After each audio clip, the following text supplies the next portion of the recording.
বচন ভাই রান্না করবে খুব সুন্দর। মজা হয়েগা না হয়েগা মালুম নাই। সো হ্যালো গাইস, তোমরা সবাই কেমন আছো? আশা করি ভালো আছো। তো আজকে আমরা ফিস্ট করছি। এই যে দেখতে পাচ্ছ ফিস্ট হচ্ছে আমাদের। এই যে চাচা সবজিগুলো ছাড়াচ্ছে, কাঁচা লঙ্কা ছাড়াচ্ছে। এই যে চাচাকে ছাড়ানোর জন্য দিয়েছি কাঁচা লঙ্কা। আর এদিকে দেখো গাজর কাটছে। এই যে কটা কাকা গাজর কাটছে আর মুখে এই দেখো গাজর নিচ্ছে আর খাচ্ছে। খুব সুন্দরভাবে দেখতে পাচ্ছ। এদিকে টমেটো কেটে রেখেছে আর এখানে ক্যাপসিকাম কাটা হয়েছে। তিনটে পেপসি নিয়ে এসেছি, দুটো সাদা একটা কালো। আর এই যে শসা দেখতে পাচ্ছ, ওখানে লেবু আছে, তারপরে মটরশুঁটি আছে।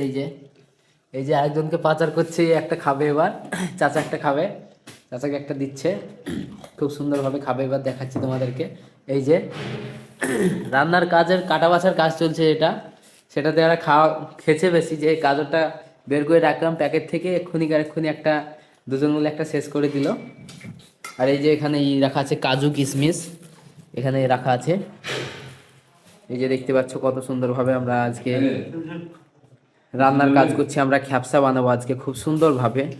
আমরা 6-7 জন আছি একসঙ্গে, আমরা খ্যাপসা বানাবো। আরও সব ব্যস্ত আছে, দোকান আছে যাদের, তারা একটু ব্যস্ত আছে, তারা আসতে পারেনি সেই কারণে।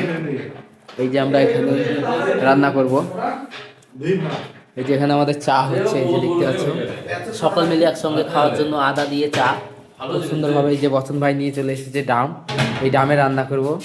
এটাতে রান্না হবে তো খুব সুন্দর হবে, এটাতে রান্না হবে। এই যে খুব সুন্দর হবে, কত বড় রান্না করেগা। এই যে বচন ভাই রান্না করবে খুব সুন্দর। মজা হয়েগা না হয়েগা মালুম নাই। একটা সুন্দর হিন্দি কথা বললো, আমাদেরকে শুনে ভালো লাগলো। এখানে আমরা আজকে অনেক খুশি, হ্যাপি। এই যে আমাদের ফিস্টি হচ্ছে একসঙ্গে, কত ভালো লাগছে। কতগুলো সবজি আমরা নিয়ে এসেছি, খ্যাপসাতে অনেক সবজি দেবো আজকে আমরা, মটরশুঁটিও দেবো। কটা কাকা কিরকম লাগছে তোমাকে আজকে? খুব ভালো লাগছে গো, ভালো লাগছে। চাচা কিরকম লাগছে? বিদেশি খাপসা খাবো, ভালো লাগছে। হ্যাঁ এই যে বিদেশি খাপসা হবে আজ, বিদেশি খ্যাপসা হবে।